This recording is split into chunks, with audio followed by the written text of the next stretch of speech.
सिंधु नदी का किनारा और सामने सिकंदर की सेना का वारिस सेल्यूकस। सेल्यूकस को लगा भारत कमजोर है, उसकी सबसे बड़ी भूल।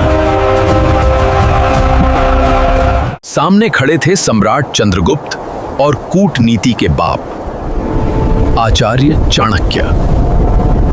मौर्य सेना का कूच। आज भारत की सीमाएं तय होने वाली थीं।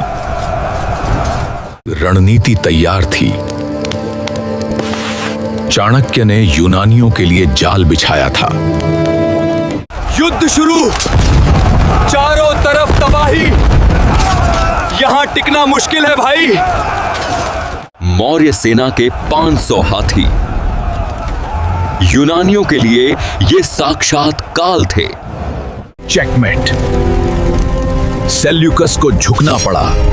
सिकंदर का घमंड मिट्टी में था। संधि हुई। सेल्यूकस ने अपनी बेटी हेलेना का विवाह चंद्रगुप्त से कर दिया। दहेज में मिला अफगानिस्तान और बदले में सम्राट ने दिए 500 हाथी। अब भारत में मेगास्थनीज आएगा। सब्सक्राइब करें। मैं हूं बिहार।